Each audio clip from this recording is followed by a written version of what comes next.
to some of these side lanes. In particular, talked about how influential this top lane matchup can be if either side can get it rolling in their favor, but also down towards the bottom side, if you can get Crisp locked up and set him up for Pyke to yoink Crisp back in, you could definitely get a few kills on that side of the map. Rogue Warriors need a few kills. They need the blood to spill here on Summoner's Rift as we return, because FPX are one game away from shutting them out of playoffs. Rogue Warriors lose here, their dreams are done for spring, and we have to revisit them again in summer. But for FPX, yet again, remember, a series win here is needed, plus a game over Top Esports at bare minimum to secure top 2 and a semi-final berth. As Rogue Warriors say, we can spill blood, they start the game with an invade. Looking to see if they can split the map here. I wouldn't be surprised for Harrow to start on this bottom side to try... Oh, hang on. No, just a word going down. I wasn't sure if they're going to get onto LWX, but Harrow anyway, he can split this map. He can set himself up where Zhang Wuji and Lei can play very aggressively in this bottom lane, while also sticking close to Wuming. It does mean, however, Crazy needs to be very careful on this top side. Renekton wins out in these early matchups, and Tian would now be on the top side to help try and swing this, particularly if he can go for level 3, level 4 dive against the Aatrox. See, Rogue Warriors are waiting patiently in the rush. It was a pause on the invade into late invade. Here we go. Apathetic's showing himself there. Here comes the late invade, as Crisp will be able to spot this out off the board. 3 versus 2. Crisp and LOX are like, let's just peek our head around the corner. Oh, because Tahm Kench can, he can gobble it. If he wants to flash it. Running up to it, and at least threatening. Is this a mistake from Crisp? Well, you might have to flash, so I'd say yes. Was that worth? Crisp, tell me right now. The render's there, the flash away. And, yeah, that was a mistake. Look at Tian, though. He's made his way back down here trying to support this bottom lane. So this split of the map hasn't been as successful as Rogue Warriors would have liked, but it did cost Crisp's flash. I'd agree with you, Hysterics. I don't think that's really where they wanted to start this bottom lane off for FPX. It'd be important to track here where Tian goes now, because he's starting on the Wolves, at least after getting the red buff. The blue buff still available for Harrow, and Harrow going towards Raptors. That means he could go to that top side and get the triple buff to start the game off at least.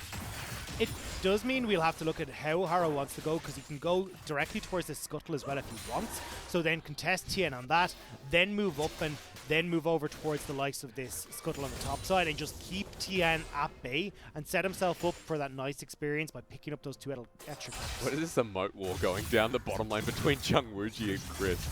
I like that Zhang Wuji actually has the Tahm Kench emote as well. As our eyes peek towards the top side, because Gimgoon and Crazy are fighting yet again in a reverse matchup, to be noted this time as well. Tian, though, trying to get in towards this mid lane. As the cheeky cleanse use, Abscond Abduct doesn't work, though, and Tian now shows himself to help clear out the wave while Wuming still off to the side. Nice little trouble bubble there, but Sonic Wave connects. Now, Resonating Strike from Tian won't be the follow-up here. Remember I noted looking at the junglers towards the camps. Well, that blue buff is still there. And will be spotted out now by Tian as well. It's a little too late, though, because here he is bot side. Okay, well, Chris doesn't have a flash. You see this one coming. Goodbye, Tahm Kench. Hello, first blood for Rogue Warriors. And LWX getting forced out of lane as well. Great start again. And that was the problem. Tian spotted too late. Harrow hadn't gone towards that top side, which meant that Rogue Warriors could make the play, but it was always to be expected with that flash down. And now, again, we've seen this counter side of the matchup where Zhang Wuji is the one who's leading, and they're picking up some turret plates for the Kalista. I mean, Kalista's in this series already. Looking pretty damn good. First blood on top of Zhang Wuji, plus that bit of turret plate in gold.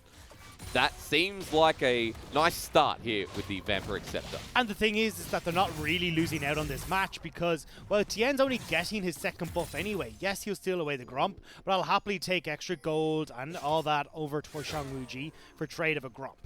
Correct myself, Berserker Greaves here is going to be the start for Zhang Wuji, but still, he's going to be hopping. And good to see that the bottom lane gets their chance to shine here in this series, when last game we talked about Zhang Wuji and Lei. They weren't a part of the game at all because of how far ahead LWX and Crisp were. And this is the reason that Rogue Warriors are looking more successful when they do have Wuming into the roster. He provides this mid-game champions where they can have control of the mid. They don't have to worry as heavily about the enemy mid laner coming to affect what Harrow wants to do on the map. And even Wuming looking pretty damn good against Doinby here. He's running out of mana though, and remember that Doomby does have the Kingslayer available. Moving pushed up in this mid lane, but has the safety of his Olaf nearby. Ignite is dropped down, but that is the fake one. And before Doomby can get in, he's forced out of lane, but has TP available, while Mooming has fun pushing out this mid lane. So Wumi can shove this in back and now come back on with... Oh, hang on. We'll see, because Crazy's going to get stunned up. Conqueror's there. Almost brings Gimgoon right back into the face of Crazy as Lay's looking for the engage again. Haro is still down here, and Chris doesn't have his flash again. In a bit of a trouble where they look for the trade onto Jungwooji. He has to heal away. Chris now turning on top of Haro as LWX is getting bullied here. A nice undertow, but the teleport to match. Chris survives long enough with the flash coming through from Haro. I think they might get the trade here. And FPX turn immediately as Tien finds himself a double and chaos ensues. Gimgoon still here with the dominance available, ticking away with the wave. Crazy and Jungwooji at half health. They can't stick around. No, FPX can still look to dive this. There's no flashes available except for Tien's. Might be looking to just go aggressive, but forcing Rogue Warriors back still. Fantastic response from FPX. They're the ones that are quicker on the call when it comes to getting into this bottom lane. And Crisp survives for so long that Rogue Warriors are left chasing this Tam Kench, not able to turn onto LWX or anyone else for that matter, and they're able to pick up the victory. I mean, Jungwooji had so much attention from Haro in the bottom lane, is thinking, oh no, why did everyone else have to join in? And this is the thing, is Lei is still only that level 3, so not dealing as much damage as you'd really like to. Jungwooji also taken incredibly low thanks to tanking up all this damage from Crisp and from LWX in that play. So when Gimgoon arrives in here way faster than Crazy does, it's not even a fair fight. And for Jungwooji to kite back, as you said, you know, killing Chris was such a job. Such a big task for Rogue Warriors. Now back into the bottom lane, Tien's like, watch me do it. As Rogue Warriors, their wave is slowly pushing against FPX here. Oh, Tien has to be so close to that level 6 point. I want to see if he's trying to soak experience here to hit 6 and then try to abuse the fact there's no flash on Lei looks for a hook on top of Chris, but it's all a cunning ruse as Lei now has to escape. Sonic Wave into Resonating Strike. The execution for 3 kills now with the big Tien. Tien is huge and now has the Dragon Kick with the flash available, so can look to continue to make these plays. He's walking towards mid, but will run into Haro on the route. So this is why Woomin is playing so aggressive in the mid lane right now. And just coming back to the conversation we had before when we started this series, we talked about jungle versus jungle matchups going to be pretty big. You know, Haro is a world's jungler on EDG. You'll remember the Runic Glaive Ezreal in the jungle. I remember that particular element from Haro, while Tien, world champion jungler, has been dictating and shattering around this jungler himself. World MVP finalist jungler. That's the difference here. And Haro right now is in a bit of a pickle. Even though Gimgoon is getting low, tanked away, Tien gets kill number 4. Doomby now steals the death from below. And below, Rogue Warriors are going to have to go. This is all FPX all the time. Again, Rogue Warriors start off. We see these nice plays. They get 2 quick kills into the bottom lane, but FPX respond beautifully. Once they understand what Rogue Warriors' game plan is, they've been executing on a counter strategy so well. Counter strategy towards bottom lane this time around, and Tien becoming more successful every time you see a play. He picks up that kill after they try so hard to kill Gimgoon. Now with Warriors, I'm just waiting for the next item to come through because there's a lot of gold on this Lee Sin. A lot of gold on FPX with a 1k gold lead here at 8 minutes. Lei, though, with all this roaming, is set pretty far behind. He isn't anywhere close to hitting that level 6 point, especially as it's already coming to that 9-minute mark. We usually see most supports will at least be level 5, if not pushing that level 6 point at this stage.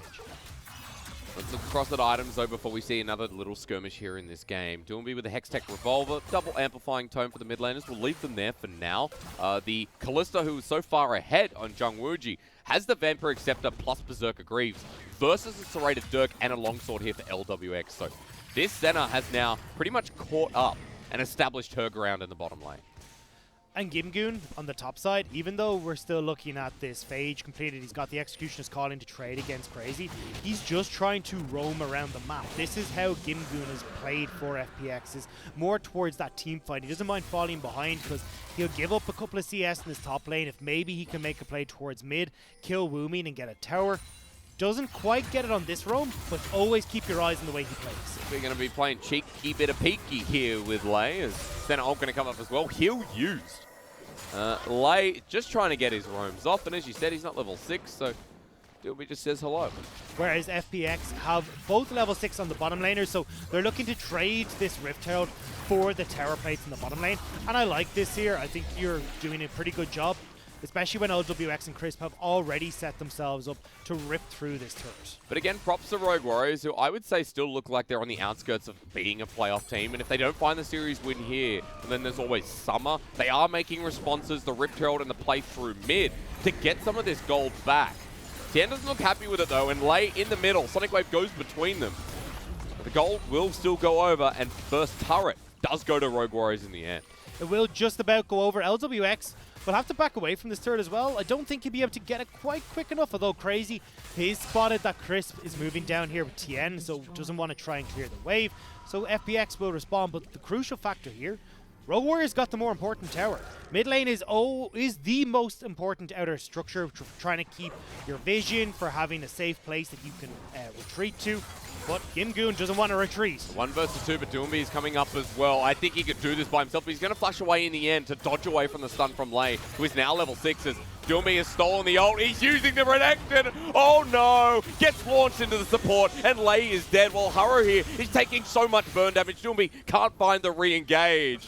And Doomby chained himself to Gimgoon earlier in the game. You love to see it. That was so well played, and obviously not expected from Xiangwu Ji, but the play's not over, Hysterics. You've thrown in a crocodile. Here comes a catfish and a blind monk. FPX underneath turret C, a juicy Callista. And to survive here is impossible, because Tien has your number with his 5th kill.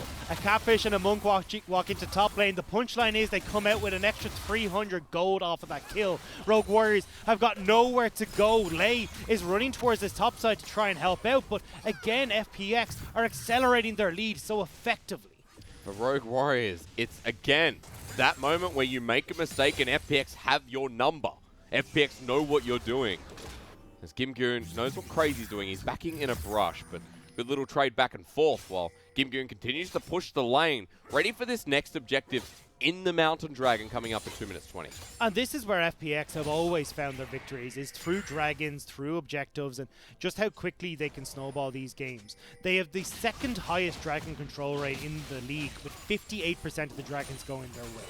They're the 3rd highest Baron control with 63%. This team is so good at getting these objectives and using them correctly to help solidify their needs. Right now, acting like a winning team, as Lei's going to pull in Chris, but locked on down. LWX is punching really hard. Gimgoon now enjoys the play. Woomin comes in as well, eating up is Chris. He has the great health, even with the trouble level. Can they find it? Yes. Good pick here for Rogue Warriors as they pull back Gimgoon as well. Jungwoo gets the slowdown. The Fates call the knock-up into Dominus. Rogue Warriors, they love blood. And finally, they get some of their own. And they can actually use this combo between Woomin and Lei to set themselves up. Woomin sets them up and Lei takes them down. The death from below means they can look towards this tier 2 tower. Beautiful turn of momentum here. The inner turret going down, and for FPX, you look at the trade, you look at what is being sacrificed. Absolutely nothing here on the side of RW, as now they jump up to over 1,000 gold in the lead. They're trading instead of giving up. You still got Crazy pushing in this bottom side while Doinby's doing the same on the top. They will be able to get 1 or 2 more turret plates for themselves before those turret plates go down, but still, great from Rogue Warriors to now find themselves with an ever so slight gold lead in this game. Good to see that Rogue Warriors are still being the team that we expect them to be, right? Still looking for the challenge here. Is good trouble ball lands onto Wooming as well. He has a Proto Belt, but can't find Tien in the trade-off as his real Ignite was used. But does push them off the turret while Rogue Warriors get yet another structure towards bottom side. Make that 2K here at 14 minutes. And the problem with FPX there is that they don't know if they're in a 2v1 scenario. Lei is off in the depths of darkness of the jungle and can show up at any point in time towards that top side. So that's why FPX are giving a lot of respect towards Woomin, especially when that Ignite goes down. And now you look at what happens towards this dragon, because 10 seconds, everyone's reset and come back. We've got a Blade of the Ruined King, Luden's Echo here, versus a Proto Belt and an Umbral Glaive. FPX now getting into position, but it looks like Rogue Warriors are here first. Rogue Warriors will be here, and that does mean a nice little bit of vision can get down for Rogue Warriors, especially for Lei, who wants to try and play off in these dark spots, see if he can get these big stuns. It's really important for him to try and get some control here, but FPX needs to be careful. Wooming with the triple bubble. Not going to land this time around. Tien, remember as well, the one who has the gold here on the side of FPX. The TP is going to come through. Crazy backing away. That is Gimgoon.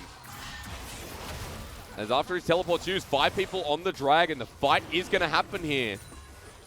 Woomin would love for some of these paddle stars to connect. If they could start to poke down FPX, they could be in good shape, but they haven't managed to get that poke to stick. Fate's call. When is it going to come through? Lei looking for the poke as well. Gimgoon in a flanking position. Wooming jumps in front of the Dragon, but it is secured by FPX. Now, they need to escape here as Haro and the Troll Bubble lands on top of Chris. Crazy coming in with the World Ender. Gimgoon over the wall. The chains connect as well. As Doomby hasn't stolen ult yet. He gets burnt down, in fact, as Haro on top. Chris eats him up. Doomby still in the pit. Uses the Ragnarok, while the rest of the fight for Rogue Warriors is giving resets to Lei. They're in the middle of the pit, and Crazy has delayed, while Lei can't get the second form of the ult. But Wooming can get a trade himself. FPX lose 3, Rogue Warriors lose 3, and Gimgoon and LWX know they're low. It'll be an even trade, plus the Dragon on top for FPX.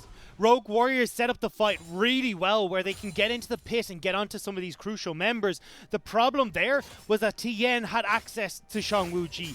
Gets in, kicks the Kalista straight into the waiting hands of Gimgoon, who slices down the AD carry. And Rogue Warriors from that point on are relying so heavily on Woomin as their main source of damage. So watch Tien here.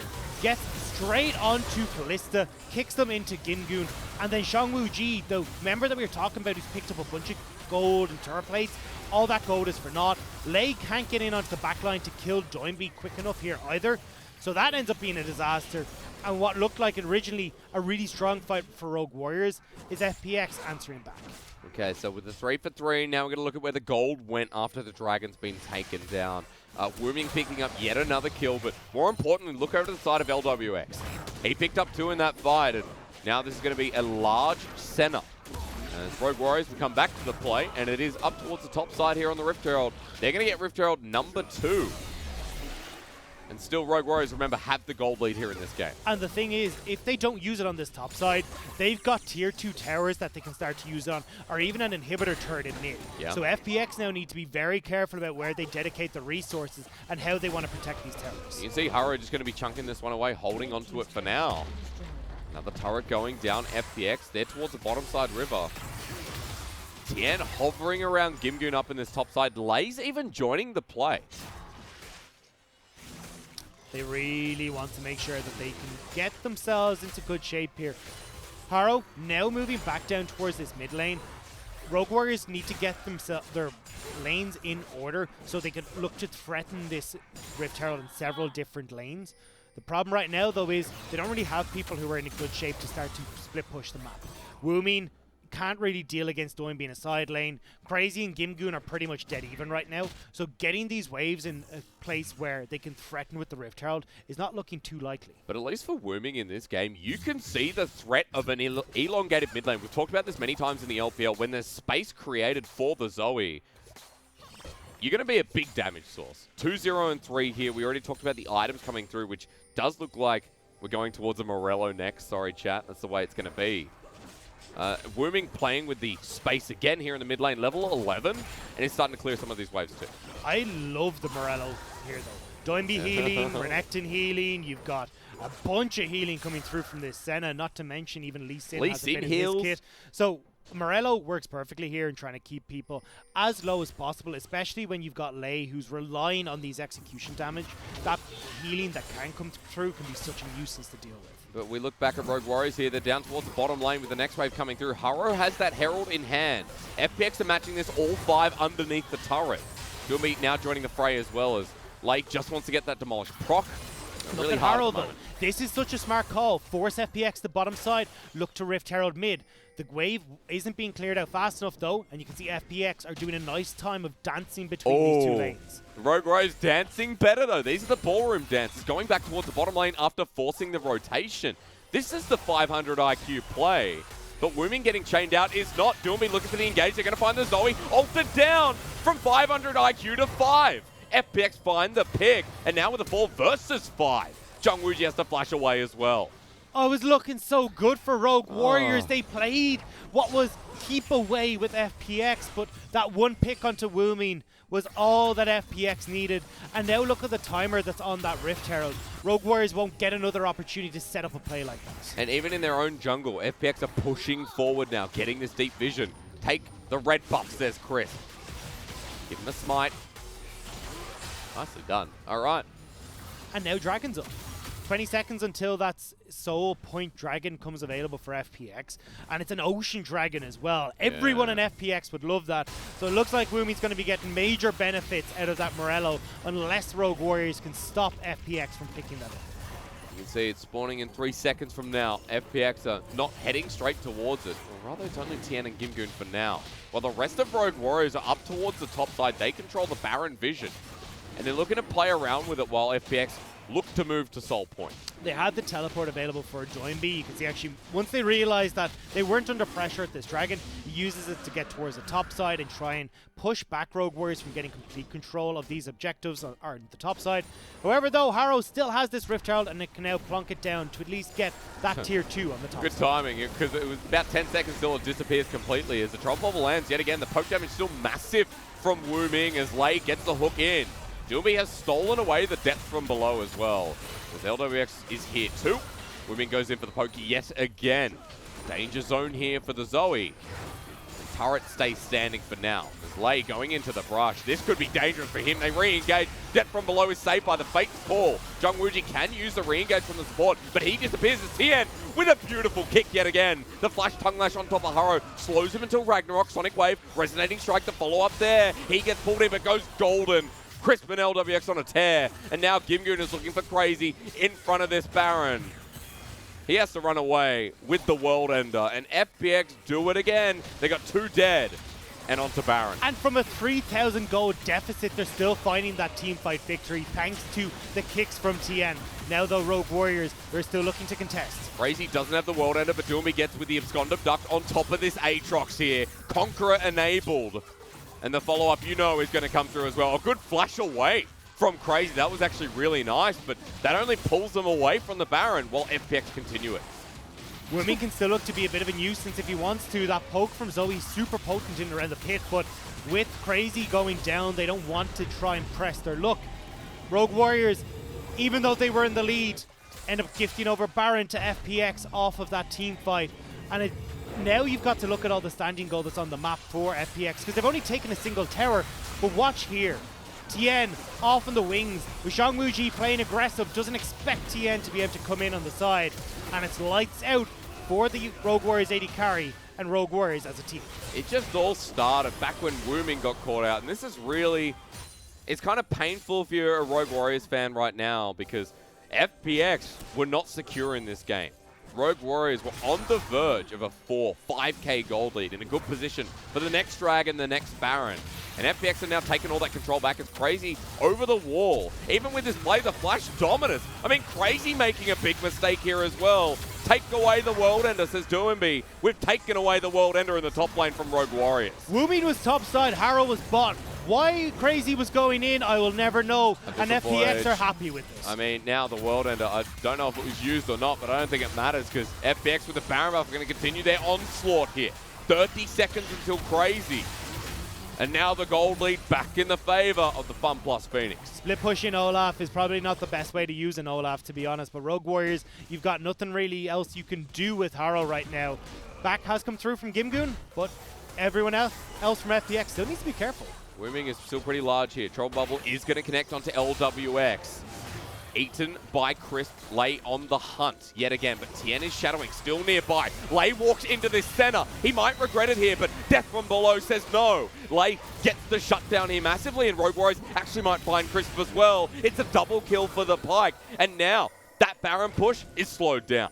It's pretty much gone at this stage with only a minute left. Won't really get FPX in a position where they can try and push on towards these tier 2s. And as well, Rogue Warriors managed to defend that top tier 1. So they've managed to hold on to some things, but definitely that gold lead will still be in their favor. Well, you see the benefit of the Pike coming through here with double lethality item in hand. And remember that Wu Ming is a part of the burst. That's still coming through here. The 2 items, Zoe, that we talked about before. And just like that, Rogue Warriors snap it back. And Baron expiring in 35 seconds, the Ocean Soul that they need to deny up in a minute. And look at the items that are now coming through for FPX just in time for this fight. You've got Doinby, who's got that Zhonya's Hourglass. He's going to be really difficult to deal with if he gets onto Wumin or Shangwuji in this backline. You've got the Senna as well, who's really large at this point. 5-1 and 5, Umbral Glaive, Edge of Night, nearly picking up that rapid fire cannon as well. LWX is in prime position to rip through these health bars that are on Rogue Warriors. You still got to be careful as Rogue Warriors. You may have a gold lead, but it's ever so slight, and that's not where you want to be at 25 minutes in this game. They've now reset, coming back onto Summoner's Rift. Note that Jungwuji still with 2 items, and the Executioner's calling. There is no Death Stance for Crazy just yet either on the level 14 Aatrox. So I'm looking across at Gimgoon, who has the Adaptive Helm now completed. Zonya's Hourglass as well, with the Oblivion Orb for Doinby. Be taking note of these items, because it looks like FPX do have that firm edge. If you want to be specific, as Crisp is going to take another Trouble Bubble. Do they go for the engage to pull back onto Crisp, but that pulls it out of the Infernal Chains. Tahm Kench will be able to heal this one up as he disappears. Now the Baron has started, Wooming poking them out. Got to be careful as Rogue Warriors enter this. They want to front to back to stop Doinby or Gimgoon getting on towards Shangwuji. This looks like it's set up for them right now, though. Good dodge away from Doinby as the poke comes through. The Paddle Star again, they're connecting. The Trouble Bubble right in the middle of River. This is slowing down the Dragon. Haro is doing a lot of poke himself with the Undertow. Gimgoon looking for a flanking angle but can't find it. The poke yet again, the center all comes through. Wooming caught out in the back line. Doesn't get the kick. Not in time at the very least, or rather does. But it's going to be a trade at the end of the day. Jungler for mid, as Gimgoon now in the middle of the fight as well. Crazy into the World Ender. Dragon's still there, but Rogue Warriors have control. Ocean Soul can't be stolen away with the Ren coming through. Rogue Warriors might have the advantage now as Crazy's gone front to back. Well, Gimgoon is dealing with Jungwuji, but he's dead too. Doinby left in the fray, forces flash from Lei. And Jungwuji going down, the top laner too. Doinby's a big Silas. He's going to take the triple. We said the important part of this fight was if Gimgoon or Doinby could get on to Shangwuji and Wumin. Wumin goes down, which means Rogue Warriors should be all hands to protect Shangwuji. Instead, he's left to 1v1 against Gimgoon, who nearly kills him, but at least sets him up for Doinby to finish him off. And when that's the case, FPX are able to take that fight. They may have not gotten the Dragon, but they're getting this gold in their favor. At least on the side of Rogue Warriors, they killed enough core members to not secure anything else as we wanted to get. I don't know why nobody comes to help Shangwuji here. You need to peel for this Kalista. This is your main source of damage right now. And especially when the rest of your map, like Haro hasn't had the best of performances, Crazy is behind as well. If you aren't going to keep this Kalista alive, you are going to lose these fights. You can see Haro is like, I need to kill LWX. He succeeds, but then falls to the rest. 3-1 and 5 now on Doinby, and he's picked up that Morello's as well. So Doinby having a good fight now sets him up for success here in the mid lane. I also don't agree with the build path Shangwuji has gone for here. He's gone for the Guinsoo's Rage Blade, which is more of this single target damage Kalista. But when you're looking at the way these fights have been going, there's most of the time Shangwuji is an opportunity to get stacks onto Gimgoon, onto Doinby, onto Tien. So I think going for this, the Guinsoo's Range Blade is the worst option compared to the Ruin's Hurricane. He's now moved to QSS for the third item though, to secure himself away from Gimgoon, away from Doinby's Abscond Abduct as well, as you see it right there in the making against Crazy. Has to dodge away. FPX hold control towards his top side, and Baron sitting there waiting with waves pushed. FPX now waiting for Rogue Warriors to walk into their trap. And that's exactly what it is. It's a trap to see if they can get a flank onto Ruby and Shangwuji. You've got so many places for Doinby, Tien, Gimgoon to hide in these scenarios that it's very dangerous for Rogue Warriors to try and move in. I mean, now they're going to make a move because there's no vision around this Baron. Oh no, there is. Look at that cheeky ward up towards the side. They know that FPX aren't on it now. Getting spotted out late in a pretty questionable place, but he will be able to escape thanks to the Knight's Vow. Not Knight's Vow, what am I saying? You know, the spell shield here. As Rogue Warriors get ultimate from Crisp, and they're out. Okay, but Haro using his ult was big. Haro needed to use the Ragnarok to escape away from that. It was nearly a great call from FPX to pinch out Rogue Warriors. But with that ultimate from Crisp not here, it means that Rogue Warriors can now start to push in a little bit more aggressively, but they still are lacking the vision that they need. They have to worry about Tien still. They don't know where this Lee Sin is right now, and Shangwuji does have his flash to deal with it, but needs to be able to spot this Lee Sin before. Even with the Void Staff, Wooming's poke not coming through as heavy as before. excuse me, and especially on the members like Gimgoon is now going for the chase on top of Wooming. Flashes yet again, gets the stun down, set ult through as well. Wooming, real flash rather. Stolen flash, luckily. Over the wall too, that he got from Gimgoon. Again, FPX though, they've been dissuaded. They haven't been able to make the play that they would have liked to here, and now it's Rogue Warriors who can push in, knowing that they're free from FPX in this river to get some vision back in their favor. We're to a point where FPX right now picking up some well-needed farm towards getting ready for the next Ocean Dragon. Remember, still on Ocean Soul here for FPX, and gold is what we've not been looking at this game. We haven't really cared, because gold has been going back and forth so much here in this series. It's been about that one play, that one player rather, that has been defining moments here in these fights. And one play is what FPX are now gearing up for. You've got the Guardian Angel that's been created for TN. He knows that if he can get this big play off, he can set up FPX for victory. Look at the Zonya's Hourglass now completed for Doinby. These are all items that allow you to go overly aggressive, still have that survivability, and wait for the rest of FPX to follow through. Keep your eyes on Tien and Doinby in this next engagement. Watching Silas is like watching an MMORPG or something. Like a champ, he spins so much now. Now that you have 3 stacks that you can hold, you throw out everything, you just keep spinning. So it's kind of really satisfying to watch. Doinby, by the way, is 70 CS up over Wooming, just as a character reference here. Also has the makings towards either the Void Staff, the Spellbinder, or towards that Rabadon's Deathcap. We'll see which direction he goes next. As FPX in this bottom side river once again, Doinby going to be picking up blue buff with 15 seconds to go for that Ocean Soul. So Beyblade is going to take on another level here as Doinby moves in, but you got to be careful. Once again, this is where FPX have found success at these dragon fights.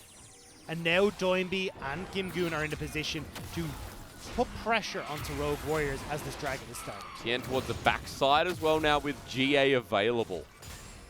As Gimgoon's getting zoned away by Crazy, but that's not stopping the Dragon start. Gimgoon's still facing off against him. Doinby looking to go in. He steals away. Death from below yet again. Wooming gets the poke in, but FPX are all in on this Dragon as they get a root once more. Tien even going in for it as well, but still a 2K. LWX gets pulled in. Has to flash away. It is secured here. So Ocean Soul now to the side of FPX with Gimgoon ulting in the backside as well. But Fate's call for Jung Wooji has the ability to go in as Tien is the one who goes in as well. Eaten up by Chris and zoning away. The flash here from Lay to get the hook. They've got Gimgoon. 4 versus 5 now. Wooming with the trouble bubble onto LWX, but Chris in front of him blocks the damage.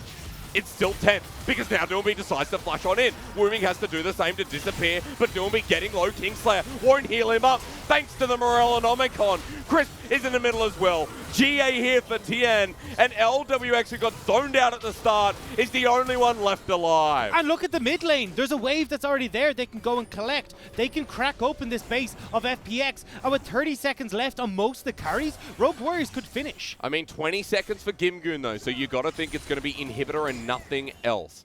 LWX still has partial wave clear here. 20 seconds still remaining. I'm not sure, Rogue Warriors. This is where you can make or break this series for yourselves. Make or break your playoffs, and the call is to go for the end. Okay, 2 versus 5 in front of the turrets. Good stun here. Lei is getting low as well. Gimgoon into the middle of them. He goes golden in the nick of time. World Ender to use there as well. And Rogue Warriors do find the pick, but that means time has run out. Doinby and Tien are coming up. They have to leave. It's not game over just yet. And they can't go towards this Baron either. They're too low. They'd set up for Doinby and Tien to find them, kill them, and turn towards the Baron themselves. So Rogue Warriors will be forced to back away, which means FPX could try and do a very sneaky Baron, but don't really have a huge amount of damage if they want to go for that play. This was a tense fight, though, and Rogue Warriors played it well. And this is what we're talking about, FPX needing to find these flanks, because otherwise there's the potential for Rogue Warriors to continuously kite back like we're seeing from them right now. Wooming is doing a great job here of overextending FPX to try and deal with them, because he's the big nuisance for them right now. A bunch of poke coming in that FPX can't really dissuade because they don't have anyone to get onto Zoe. The grievous wounds onto Silas. You can see that Kingslayer healed him for nothing in that fight. So, as you mentioned before, Dagda, the reducing of healing on the side of FPX, even with the Ocean Soul, was enough to win that fight over. So now that we reset, we're back on the map. Rogue Warriors with a massive gold lead, with Baron still standing. Well, you got 2 Executioner's Callings, you got the Morello as well, so there's stacks on every one of Grievous Wounds, and 40% less healing is really affecting LWX's. usefulness in this fight. Doinby with the Kingslayer that you mentioned, but as you said, that Ocean Soul, there's so many healing and reduction abilities that are not having the full effect that they would have liked. As we saw the other day with Genji, I believe it was versus FLICKR, the game 3 where the Ocean Soul was secured. And Genji still pushed their way past it. So for Rogue Warriors, this is not lights out, especially since they now have control of the Baron. And FPX are the ones who have to walk in here. Rogue Warriors are testing them at this point in time. Chris going to get knocked up here as well. Locked on down, slowed on down as well. Grey health used in the nick of time as trouble of the lands. TP into the middle of them. Gimgoon might regret this. He's in the middle of all 5 members. Dominus to come through. Crazy forces his flash. And Doomby can't get in as well. FPX are getting zoned back here. And Rogue Warriors can turn over towards this Baron. FPX are desperately trying to get vision, get some inkling as to whether Rogue Warriors have started this up. Well, it begins now. A ward's going to be dropped right in the middle with the scrying to boot. As Lei is looking. Tien on the back of Pit. He's 2 levels down on Haro right now. Going to go in for the engage. Doesn't want to kick just yet. Full health on everyone in FPX. The fight is completely reset.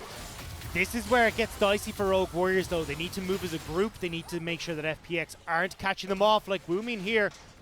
Still got the flash available, though. They're playing with fire a little bit, but Doomby's going to hold this wave while everyone from Rogue Warriors has reset.